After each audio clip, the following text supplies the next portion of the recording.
दोस्तों, आज दिल्ली के अरुण जेटली स्टेडियम में भारत और वेस्ट इंडीज के बीच टेस्ट मैच का चौथा दिन खेला गया।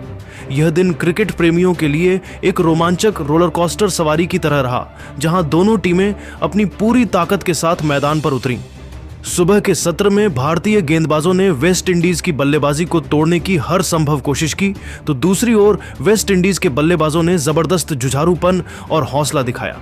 जैसे जैसे दिन चढ़ा, भारत को एक छोटा लेकिन चुनौतीपूर्ण लक्ष्य मिला, जिसे हासिल करने के लिए उनके बल्लेबाजों ने मैदान पर आग उगल दी।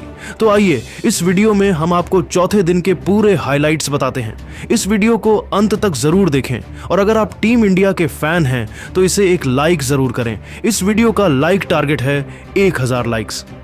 चौथे दिन की शुरुआत सुहावने मौसम के साथ हुई। आसमान में हल्के बादल छाए थे और पिच पर अब भी गेंदबाजों के लिए कुछ मदद बाकी थी, खासकर तेज गेंदबाजों के लिए।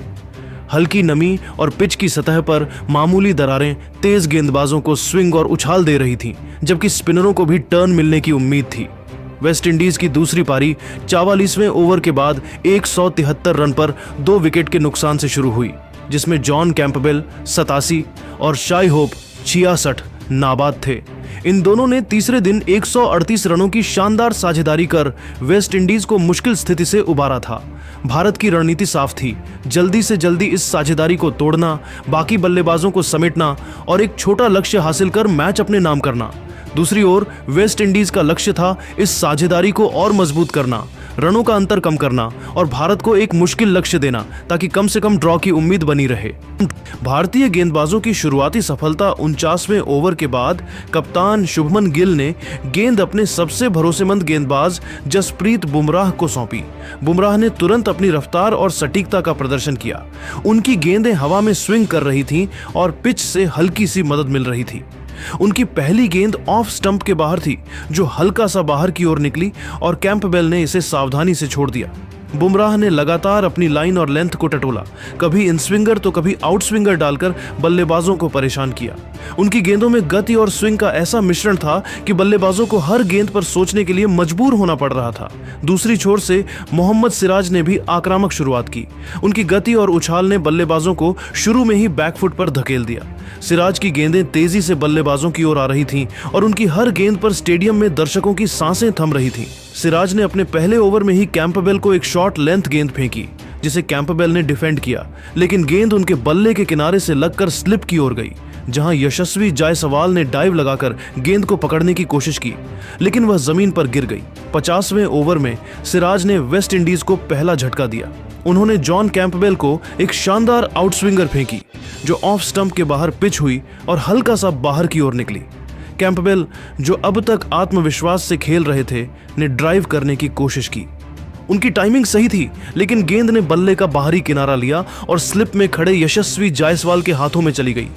जायसवाल ने जमीन के करीब एक शानदार कैच लपका और स्टेडियम में भारतीय फैंस के बीच उत्साह की लहर दौड़ गई। कैंपबेल 89 रन बनाकर पवेलियन लौटे और वेस्ट इंडीज का स्कोर एक विकेट के नुकसान पर 175 रन हो गया।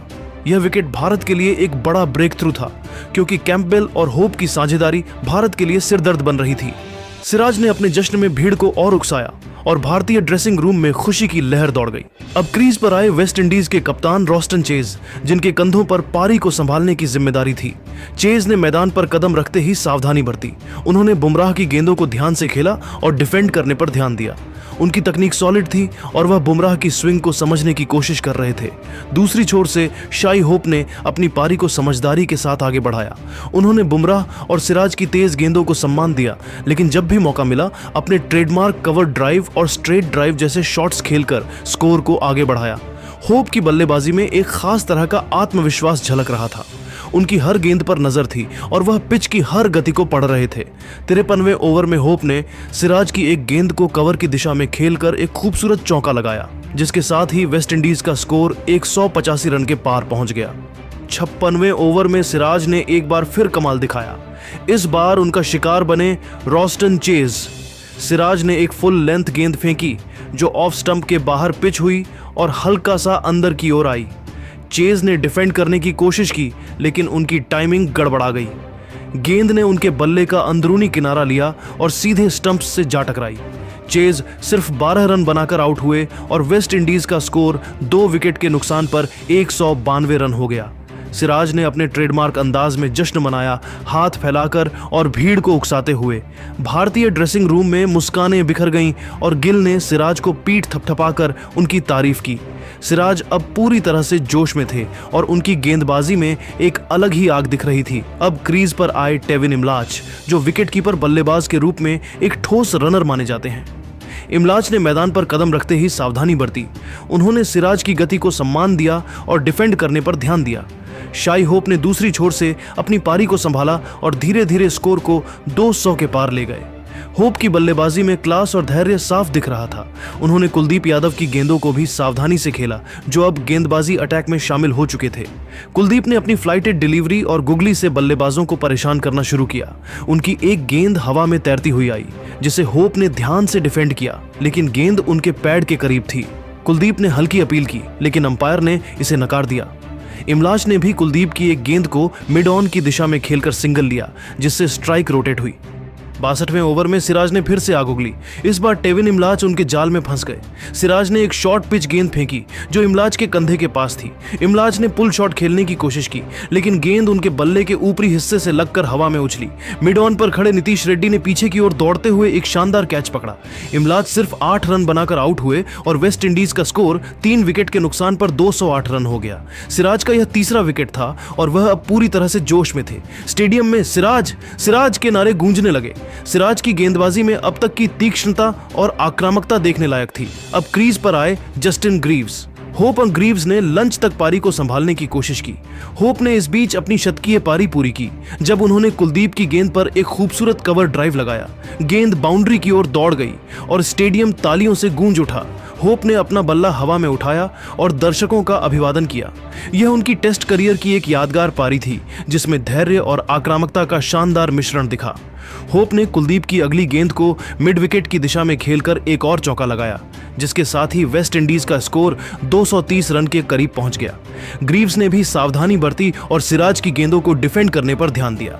लंच तक वेस्ट इंडीज का स्कोर 5 विकेट के नुकसान पर 235 रन था, जिसमें होप 102 रन बनाकर नाबाद थे और ग्रीव्स 6 रन बनाकर नाबाद थे।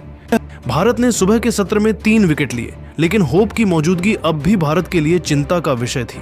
दूसरा सत्र जडेजा और बुमराह का जादू लंच के बाद भारतीय गेंदबाजों ने और आक्रामक रुख अपनाया। शुभमन गिल ने अब स्पिन और तेज गेंदबाजी का मिश्रण आजमाया। रविंद्र जडेजा को गेंद सौंपी गई और उन्होंने आते ही अपनी छाप छोड़ी। जडेजा की गेंदें अब पिच से टर्न ले रही थीं और उनकी सटीक लाइन बल्लेबाजों को बांध रही थी। उनकी गेंदों में हल्का सा टर्न और उछाल था, जो बल्लेबाजों के लिए परेशानी खड़ी कर रहा था। 70वें ओवर में जडेजा ने जस्टिन ग्रीव्स को चकमा दिया। उन्होंने एक फ्लाइटेड गेंद फेंकी जो हल्की सी टर्न हुई। ग्रीव्स ने आगे बढ़कर डिफेंड करने की कोशिश की, लेकिन गेंद उनके बल्ले और पैड के बीच से निकलकर स्टंप्स से टकरा गई। ग्रीव्स 14 रन बनाकर आउट हुए और वेस्ट इंडीज का स्कोर 6 विकेट के नुकसान पर 249 रन हो गया। जडेजा का यह एकमात्र विकेट था, लेकिन इसने वेस्ट इंडीज की कमर तोड़ दी। जडेजा ने अपने ट्रेडमार्क अंदाज में जश्न मनाया और भारतीय ड्रेसिंग रूम में उत्साह बढ़ गया। अब क्रीज पर आए खारी पियरे, जो निचले क्रम के बल्लेबाज हैं, लेकिन पहले भी धैर्यपूर्ण बल्लेबाजी दिखा चुके थे। पियरे ने जडेजा की गेंदों को सावधानी से खेला और डिफेंड करने पर ध्यान दिया। शाई होप ने दूसरी छोर से अपनी पारी को और मजबूत किया। उन्होंने बुमराह और सिराज की गेंदों को सम्मान दिया, लेकिन वॉशिंगटन सुंदर की गेंदों पर आक्रामक रुख अपनाया। होप ने सुंदर के एक ओवर में 2 शानदार चौके लगाए, एक लॉन्ग ऑन की दिशा में और दूसरा कवर की ओर। उनकी बल्लेबाजी में एक खास तरह की लय थी और वह हर गेंद को आत्मविश्वास के साथ खेल रहे थे। होप ने सुंदर की एक गेंद को लॉन्ग ऑफ की दिशा में खेलकर एक और चौका लगाया, जिसके साथ ही वेस्ट इंडीज का स्कोर 260 रन के पार पहुंच गया। पियरे ने भी सावधानी बरती और जडेजा की गेंदों को डिफेंड करने पर ध्यान दिया। 78वें ओवर में जसप्रीत बुमराह ने फिर से अपनी कक्षा दिखाई। उन्होंने खारी पियरे को एक यॉर्कर फेंकी जो सीधे मिडिल स्टंप पर थी। पियरे के पास इसका कोई जवाब नहीं था और गेंद ने स्टंप्स उड़ा दिए।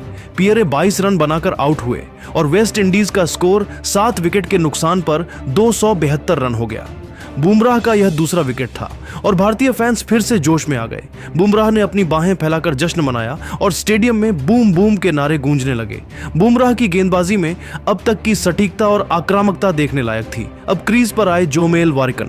होप और वारिकन ने मिलकर स्कोर को आगे बढ़ाया। वारिकन ने कुछ अच्छे डिफेंसिव शॉट्स खेले, जबकि होप ने रन बनाने की जिम्मेदारी संभाली।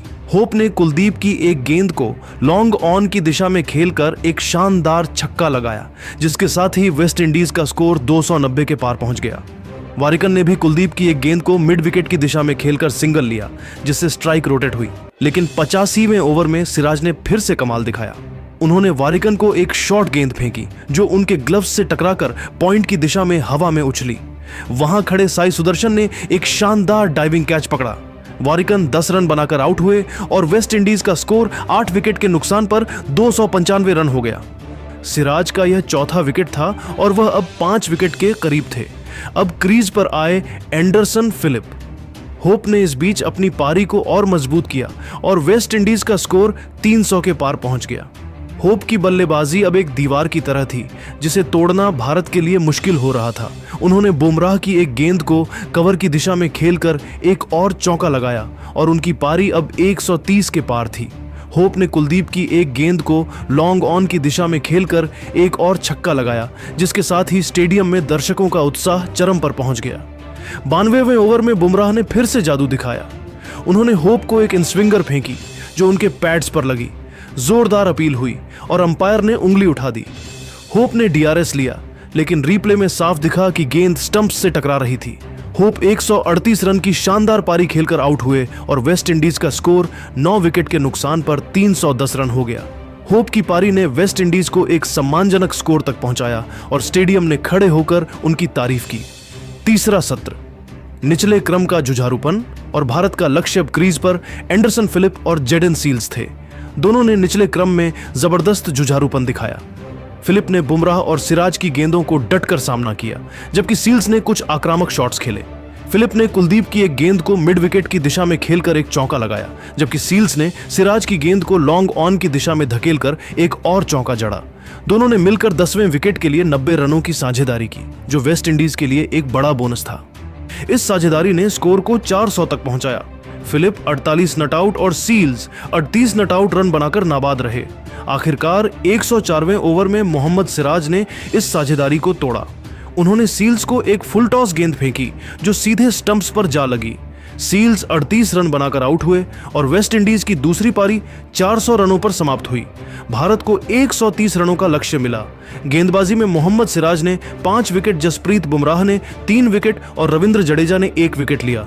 कुलदीप यादव और वॉशिंगटन सुंदर को कोई विकेट नहीं मिला, लेकिन उन्होंने दबाव बनाए रखा। सिराज की गेंदबाजी में गति, सटीकता और आक्रामकता का शानदार मिश्रण था और वह इस पारी के हीरो रहे। लक्ष्य छोटा था, लेकिन पिच पर अब भी गेंदबाजों के लिए कुछ मदद थी। भारत की ओर से यशस्वी जायसवाल और केएल राहुल ने पारी की शुरुआत की। वेस्ट इंडीज के गेंदबाजों, खासकर जोमेल वारिकन और जेडन सील्स ने शुरुआत में टाइट गेंदबाजी की। पहले कुछ ओवरों में रन धीमे आए, लेकिन जायसवाल ने जल्द ही अपने इरादे जाहिर कर दिए। छठे ओवर में उन्होंने वारिकन की गेंद पर 2 शानदार चौके लगाए, एक कवर ड्राइव और दूसरा स्ट्रेट ड्राइव। उनकी टाइमिंग और आत्मविश्वास देखने लायक था। जायसवाल ने सील्स की गेंदों पर भी आक्रामक रुख अपनाया और लगातार चौके छक्के जड़े। उन्होंने सील्स की एक गेंद को लॉन्ग ऑफ की दिशा में खेलकर एक शानदार चौका लगाया, जिसके साथ ही भारत का स्कोर 50 रन के पार पहुंच गया। 12वें ओवर में जायसवाल ने खारी पियरे की गेंद पर लॉन्ग ऑन के ऊपर से एक शानदार छक्का लगाया, जिसके साथ ही उन्होंने अपनी अर्धशतकीय पारी पूरी की। जायसवाल 50 रन पर पहुंचे और भारत का स्कोर 1 विकेट के नुकसान पर 80 रन हो गया। केएल राहुल ने दूसरी छोर से सावधानीपूर्वक बल्लेबाजी की और सिंगल्स डबल्स के सहारे स्ट्राइक रोटेट की। राहुल ने वारिकन की एक गेंद को मिड विकेट की दिशा में खेलकर एक चौका लगाया, लेकिन वह ज्यादा आक्रामक नहीं दिखे। 15वें ओवर में वारिकन ने राहुल को चकमा दिया। उन्होंने एक फ्लाइटेड गेंद फेंकी, जो राहुल के बल्ले का बाहरी किनारा लेकर स्लिप में खड़े रॉस्टन चेज के हाथों में चली गई। राहुल 20 रन बनाकर आउट हुए और भारत का स्कोर 1 विकेट के नुकसान पर 45 रन हो गया।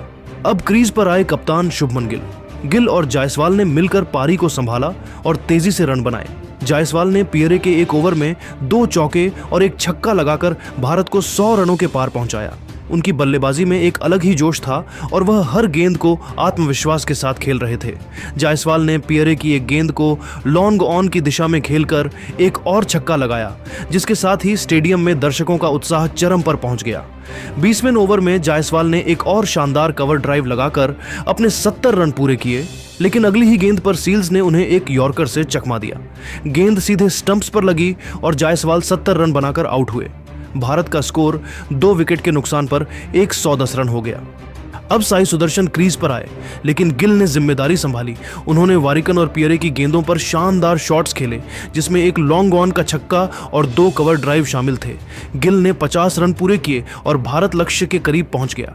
23वें ओवर में सुदर्शन ने सील्स की गेंद पर एक विजयी चौका लगाया और भारत ने 130 रनों का लक्ष्य 23.2 ओवरों में हासिल कर लिया। गिल 50 रन बनाकर नाबाद रहे और सुदर्शन 4 रन बनाकर नाबाद रहे। भारत ने 8 विकेट से यह मैच जीत लिया। स्टेडियम तालियों से गूंज उठा और भारतीय ड्रेसिंग रूम में जश्न का माहौल था। निष्कर्ष, चौथे दिन का खेल भारत के लिए एक शानदार जीत लेकर आया। मोहम्मद सिराज की घातक गेंदबाजी 5 विकेट, जसप्रीत बुमराह की सटीकता 3 विकेट और रविंद्र जडेजा का महत्वपूर्ण योगदान 1 विकेट ने वेस्ट इंडीज को 400 रनों पर समेटा। दूसरी ओर यशस्वी जायसवाल की आक्रामक 70, शुभमन गिल की कप्तानी पारी 50 नॉट आउट और केएल राहुल के 20 रनों ने भारत को आसान जीत दिलाई। वेस्ट इंडीज के लिए शाई होप की 138 रनों की पारी शानदार थी और एंडरसन फिलिप और जेडन सील्स की 90 रनों की साझेदारी ने सम्मानजनक स्कोर तक पहुंचाया, लेकिन यह भारत को रोकने के लिए काफी नहीं थी। दोस्तों, इस रोमांचक दिन में आपका हीरो कौन रहा? क्या यह सिराज की गेंदबाजी थी, जायसवाल का तूफानी अंदाज या गिल की शानदार कप्तानी? अपनी राय कमेंट में जरूर बताएं और इस वीडियो को लाइक करना न भूलें।